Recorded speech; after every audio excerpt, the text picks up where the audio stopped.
Bhagawatha Vahini, Chapter 2. The Birth of a Bhagawatha. Maharaja Parikshit was the very self of Abhimanyu, who had attained the heavenly abode of heroes. When Parikshit was an embryo, growing in the womb of Uttara, he saw the sharp arrow let off by Ashwathama flying towards him, emitting sparks of fury and terror, bent on his destruction. But at that very moment he saw also a person of brilliant charm, armed with a terrific wheel, breaking that death-dealing arrow into 100 pieces. The royal fetus was filled with wonder and gratitude. He pondered deep on the identity of his saviour. Who is he? He must also be dwelling in this womb with me, because he could see the arrow at the very moment I saw it. But he has such intrepidity and skill that he could destroy it before it reached me. Can he be a uterine brother? How could he get hold of that wheel? If he is endowed with a wheel, how did I miss having it? No, he is no mortal. He argued thus for a long time within himself. He could not forget that face, that form. He was a boy with the splendor of 1,000,000 suns. He was benign, blissful, blue like the clear sky. After saving him so dramatically, he had disappeared. Maharaja Parikshit had the form always before him, for he was seeking to see it again. Whomsoever he saw, he examined to find out whether that form corresponded with the form he had reverentially fixed in his mind. Thus he grew in the womb, contemplating that form. That contemplation transformed him into a splendor-filled baby. When at the end of the period of gestation he was born into the world, the lying-in room was lit by a strange light. The female attendants of Uttara were dazzled by the brilliance. Their wits were overcome by wonder. Recovering herself, Subhadra, the mother of Abhimanyu, sent word to Yudhishthira, the eldest of the Pandavas, announcing the birth. The Pandava brothers were overwhelmed with joy when they heard the glad tidings for which they were waiting anxiously. They ordered that bands play and guns be fired in honor of the event, for a scion had been born for the royal family, a successor to the Pandava throne. The people heard the peal of guns and sought the reason for the joy. They rushed towards Indraprastha in large masses of enthusiasm. Every corner of the kingdom gushed with joy at this event. Within minutes, the city was transformed into a heavenly garden, fit for gods to give audience to men. Yudhishthira distributed several varieties of sweets to all who came. He granted several cows as gifts to Brahmins. He instructed the ladies of the court to give golden caskets full of saffron and kumkum to women. Brahmins were awarded silk clothes and precious gems. Citizens were transported with joy. for the dynasty had now secured an heir. Night and day they revelled in hilarious exultation. Next day, Yudhishthira called the family priest Kripacharya and performed the rite of Jata Karma, or first cleansing, to the infant. He satisfied the Brahmins by gifts of various costly jewels. The scholars and priests blessed the child and returned home. On the third day Yudhishthira called to his presence renowned astrologers, as well as famous palmists and soothsayers, for he was very eager to know whether the fair name of the kingdom and its culture would be safe in the hands of the prince who had come to carry the burden of the state. He received them at the palace with traditional hospitality. They were given appropriate seats in the hall. They were offered scents and silks. The king bowed before them, and joining his palms in reverential adoration, he prostrated before them and prayed, "O wise men who know the past, present, and future, examine the horoscope of the infant that is born. Calculate the positions of stars and constellations, and the planetary influences that will guide his life, and tell me how the future will be shaped." He noted the exact time of birth and placed the note on a golden plate before them. The pundits took that note and drew up the plan of planetary positions and studied it with great care. They communicated to one another their increasing joy as they began to draw conclusions. They were in great joy themselves. They could not get words to express their amazement. The doyen of the group, a great pundit, at last rose and addressed King Yudhishthira thus: "Maharaja, I have till this day examined well nigh thousands of horoscopes, and prepared concerned plans of the zodiacs and constellations.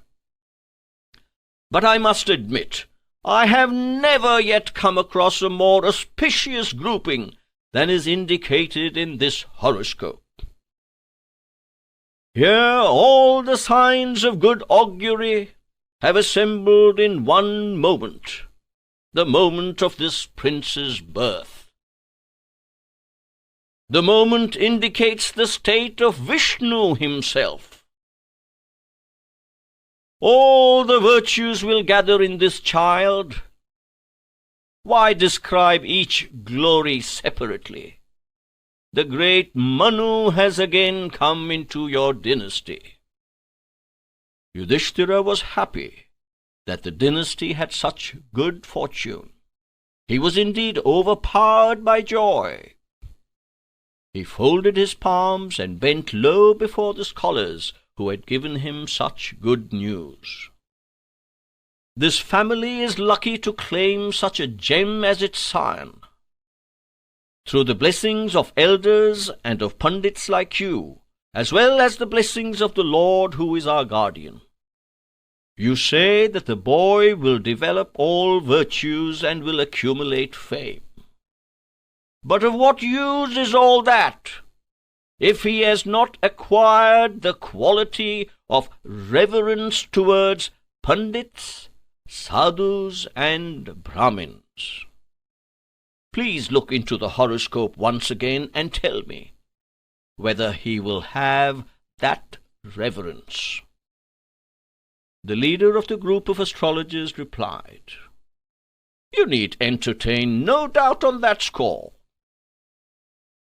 He will revere and serve the gods and the Brahmins." He will perform many yajnas and yagas prescribed in the ancient texts. He will earn the glory that your ancestor Bharata won. He will celebrate even the Ashwamedha.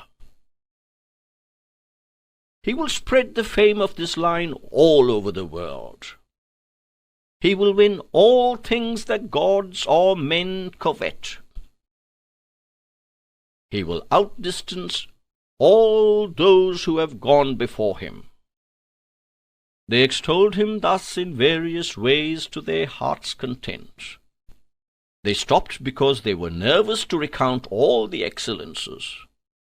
They feared that they might be charged with exaggeration and flattery if they continued to detail the conclusions they had drawn from the horoscope of the baby. Yudhishthira was not satisfied. He wanted to hear more from them of the excellences of the character of the prince. The Pandits were encouraged by this yearning. They said, "O king, you seem to be eager to know about some more aspects of the child's fortune.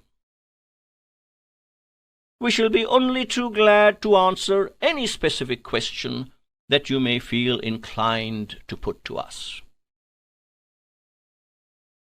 Noting their enthusiasm, Yudhishthira came forward and asked them, "During the regime of this prince, will there be any great war? If war is inevitable, will he achieve victory?" "No," said the Pandits, "he will not be pestered by any foe. He knows no failure or defeat in any undertaking of his. This is absolutely true, an unshakable truth."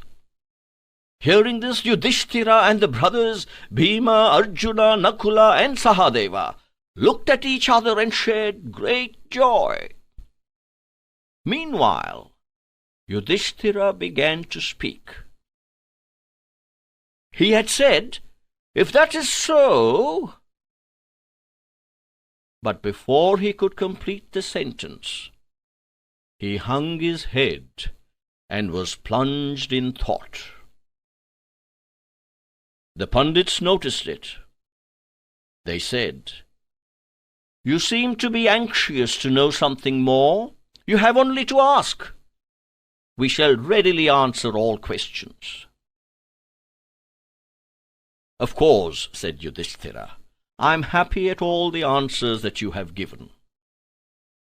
He will be virtuous, famous, triumphant over all, loving and kind, treating all equally. He will perform many yajnas and yagas. He will have no enemies. He will bring honor to the dynasty and restore its reputation. All this gives me great joy. But I would like to know also how he will meet his end." The brothers saw Yudhishthira getting rather upset at the anxiety which agitated him over this problem. His voice had faltered a bit when he put the question. They consoled him and they said, "Why worry about that at this stage? The end has to come some day, some way. It is something that cannot be avoided. Something will cause it. Some circumstances will bring it about. Birth involves the contingency of death. We are afraid the extreme joy of this incident has queered your line of thought a bit. We think this much is enough. We shall leave the rest in the realm of doubt. Let us not probe further. Let us leave it to God." But Yudhishthira could not somehow give up his desire to know how such a virtuous, ideal prince would end his career on earth. He imagined it must be a truly wondrous finale to a glorious life. So he wanted the astrologers to tell him about it. The scholars set about the calculations again, and took a pretty long time over it. Watching this, the king became excited. He hastened them and pressed for a quick answer. They gave the reply, "This prince will give up his kingdom as the result of a sage's curse." Yudhishthira wondered how such a paragon of virtue can ever invoke upon himself the curse of a sage. He was shocked at the possibility. Meanwhile, the pundits said, "Our calculations show that he will be bitten by a serpent." Yudhishthira lost heart at this news. All his joy evaporated in a moment, and he became very sad and dispirited.